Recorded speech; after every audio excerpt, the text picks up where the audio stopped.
ಕನ್ನಡಿಗರಿಗೆ ಮೀಸಲಾತಿ ಯಾಕೆ ಅಂತ ಖ್ಯಾತೆ ತೆಗೆದಿದ್ದಂಥ ಖಾಸಗಿ ಕಂಪನಿಗಳ ವಿರುದ್ಧ ಕನ್ನಡಿಗರು ರೋಚಿಗೆದ್ದಿದ್ದಾರೆ. ಫೋನ್ ಪೇ ಮಾಲೀಕ ಸಮೀರ್ ವಿರುದ್ಧ ಕನ್ನಡಿಗರು ಸಮರ ಸಾರಿದ್ದಾರೆ. ಅನ್ಇನ್ಸ್ಟಾಲ್ ಅಭಿಯಾನ ಶುರುವಾಗಿದೆ. ಈ ಫೋನ್ ಪೇ ಮಾಲೀಕ ಸಮೀರ್ ನಿಗಮ್ಗೆ ನಾವೆಲ್ಲ ಕನ್ನಡಿಗರು ಇವತ್ತು ಬುದ್ಧಿ ಕಲಿಸಲೇಬೇಕು. ಎಲ್ಲರೂ ಇವತ್ತೇ ನಿಮ್ಮ ಫೋನ್ ನಲ್ಲಿರೋ ಫೋನ್ ಪೇನ ಅನ್ಇನ್ಸ್ಟಾಲ್ ಮಾಡಿ.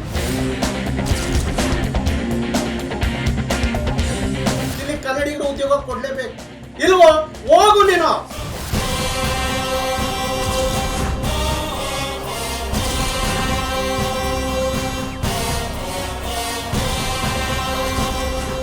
ಕಾತರದೊಳ್ ಕಲಿ ಪಾರ್ಥನಂ ಕೆಣಕಿ ಉಳಿದವರಿಲ್ಲ. ಹಾಗೆ ಕನ್ನಡಿಗರನ್ನ ಕೆಣಕಿದವರಿಗೆ ಪಾಠ ಕಲಿಸದೆ ಕನ್ನಡಿಗರು ಸುಮ್ಮನೆ ಬಿಟ್ಟಿದ್ದೇ ಇಲ್ಲ. ಯಾರಿಗೂ ಜಗ್ಗಲ್ಲ, ನಡೆದಿದ್ದೇ ದಾರಿ ಅಂತ ಎದುರಿದ್ದವರು ಅಬ್ಬರಿಸಿದ್ರು. ಕನ್ನಡಿಗರು ಭಯ ಪಟ್ಟಿದ್ದೇ ಇಲ್ಲ. ಎದೆಯೊಡ್ಡಿ ನಿಂತು ಎದುರಾಳಿಗಳಿಗೆ ಮುಟ್ಟಿ ನೋಡಿಕೊಳ್ಳುವಂತೆ ಮಾಡಿದ್ದಾರೆ. ಇದೀಗ ಕನ್ನಡಿಗರಿಗೆ ಮೀಸಲಾತಿ ಎಂದಾಕ್ಷಣ ಬಾಲ ಬಿಚ್ಚಿದ್ದ ಫೋನ್ ಪೇ ಮಾಲೀಕ ಸಮೀರ್ ನಿಗಮ್ ವಿರುದ್ಧ ಕನ್ನಡಿಗರು ಸಮರ ಸಾರಿದ್ದು ಬಿಸಿ ಮುಟ್ಟಿಸಿದ್ದಾರೆ.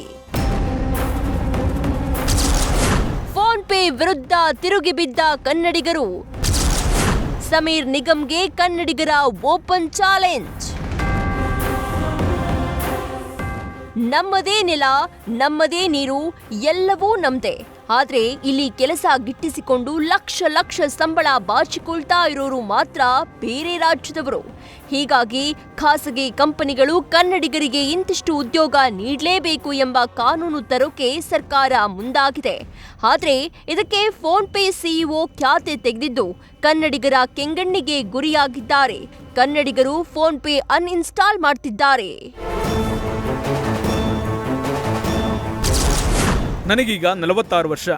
15 ವರ್ಷಕ್ಕಿಂತ ಹೆಚ್ಚು ಕಾಲ ಯಾವ ರಾಜ್ಯಗಳಲ್ಲೂ ಉಳಿದಿಲ್ಲ. ನನ್ನ ತಂದೆ ನೌಕಾಪಡೆಯಲ್ಲಿ ಕೆಲಸ ಮಾಡ್ತಿದ್ರು. ಹೀಗಾಗಿ ಅವರನ್ನ ದೇಶದಾದ್ಯಂತ ವಿವಿಧ ಸ್ಥಳಗಳಲ್ಲಿ ನಿಯೋಜನೆ ಮಾಡ್ತಿದ್ರು. ಅವರ ಮಕ್ಕಳು ಕರ್ನಾಟಕದಲ್ಲಿ ಉದ್ಯೋಗಕ್ಕೆ ಅರ್ಹರಲ್ಲವೇ? ನಾನು ಒಂದು ಸಂಸ್ಥೆಯನ್ನು ಕಟ್ಟಿದ್ದೇನೆ. ದೇಶದಾದ್ಯಂತ 25,000ಕ್ಕೂ ಹೆಚ್ಚು ಜನರಿಗೆ ಉದ್ಯೋಗವನ್ನು ಕೊಟ್ಟಿದ್ದೇನೆ. ನನ್ನ ಮಕ್ಕಳು ಅವರ ತವರು ನಗರದಲ್ಲಿ ಉದ್ಯೋಗಕ್ಕೆ ಅರ್ಹರಲ್ಲವೇ? ಕರ್ನಾಟಕ ಅಂದರೆ ಕನ್ನಡ ಮಾತನಾಡುವ ಜನರು ಮಾತ್ರ ಮೀಸಲಾತಿ ಪಡೆಯೋದಾ? ನಾನು ಭಾರತದಲ್ಲಿ ಎಲ್ಲಿ ಬೇಕಾದರೂ ಕೆಲಸ ಮಾಡಬಹುದು. ನಾನು ಬಯಸುವ ಯಾವುದೇ ಭಾಷೆಯನ್ನು ನಾನು ಕಲಿಯಬಲ್ಲೆ. ಭಾರತದ ಸಂವಿಧಾನ ನನಗೆ ಈ ಹಕ್ಕುಗಳನ್ನು ಕೊಟ್ಟಿದೆ. ಇದು ನನ್ನ ಆಯ್ಕೆ. ನೀವು ಎಷ್ಟು ಬೇಕಾದರೂ ಕಿರುಚಿ. ಈ ಟ್ವೀಟ್ ಕನ್ನಡಿಗರನ್ನ ರೊಚ್ಚಿಗೇಳುವಂತೆ ಮಾಡಿದ್ದು.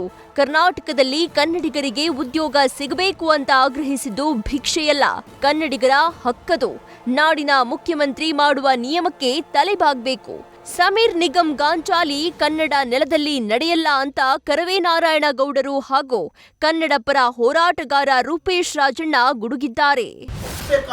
ಈ ಮನುಷ್ಯ ಕರ್ನಾಟಕದ ನೆಲದ ಕನ್ನಡಿಗರ ಋಣ ತೀರಿಸಬೇಕಾದಂತ ಮನುಷ್ಯ, ಕನ್ನಡಿಗರ ಪರವಾಗಿ ನಿಲ್ಬೇಕಾದಂತ ಮನುಷ್ಯ ಕನ್ನಡಿಗರ ವಿರುದ್ಧವಾಗಿ ಮಾತಾಡ್ತಾನೆ. ಏನ್ ಭಿಕ್ಷಾ ಕೇಳ್ತಿದ್ವಿ? ನಿಮ್ಮನ್ನ ಭಿಕ್ಷಾ ಕೇಳ್ತಿದ್ವಿ? ಭಿಕ್ಷಾ ಕೇಳ್ತಾ ಇಲ್ಲ, ನಮ್ಮ ಹಕ್ಕನ್ನು ಕೇಳ್ತಾ ಇದ್ವಿ. ನಮ್ಮ ಹಕ್ಕೋದು ಉದ್ಯಮ ನೀನು ಮಾಡಬೇಕು ಅನ್ನೋದಾದ್ರೆ ಇಲ್ಲಿ ಕನ್ನಡಿಗರು ಉದ್ಯೋಗ ಕೊಡ್ಲೇಬೇಕು, ಇಲ್ವೋ ಹೋಗು ನೀನು. ಸಮೀರ್ ನಿಗಮ್ ಅಂತ ಒಬ್ಬ ಅಯೋಗ್ಯ. ಇವನಿಗೆ ಸರಿಯಾದ ಕರ್ನಾಟಕದ ಸ್ಥಿತಿ ಗೊತ್ತಿಲ್ಲ, ಕರ್ನಾಟಕದ ಒಂದು ವ್ಯವಸ್ಥೆ ಇವನಿಗೆ ಅರಿವಿಲ್ಲ. ಎಲ್ಲೋ ಕೂತ್ಕೊಂಡು ಟ್ವೀಟ್ ಮಾಡಿ ಕನ್ನಡಿಗರ ವಿರುದ್ಧವಾಗಿ ಹೇಳಿಕೆ ಕೊಟ್ಟಿರ್ತಕ್ಕಂಥದ್ದನ್ನು ನಾವೆಲ್ಲರೂ ಖಂಡಿಸ್ತಾ ಇದ್ದೀವಿ.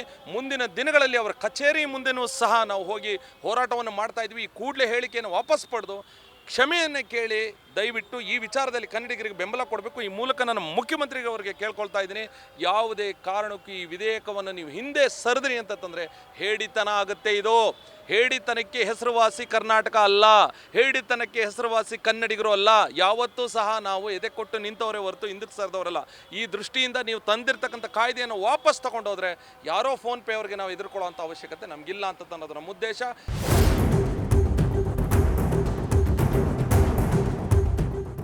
ಒಟ್ನಲ್ಲಿ ಒಂದ್ ಕಡೆ ಸರ್ಕಾರ ತನ್ನ ನಿರ್ಧಾರದಿಂದ ಯೂಟರ್ನ್ ಹೊಡೆದಿರೋದು ಕನ್ನಡಿಗರನ್ನ ರೊಚ್ಚಿಗೆಬ್ಬಿಸಿದ್ರೆ, ಇನ್ನೊಂದ್ ಕಡೆ ಫೋನ್ ಪೇ ಸಿಇಒ ಉದ್ದಟತನದ ಹೇಳಿಕೆಗಳು ಕನ್ನಡಿಗರ ರಕ್ತ ಕುದಿಸ್ತಾ ಇದೆ.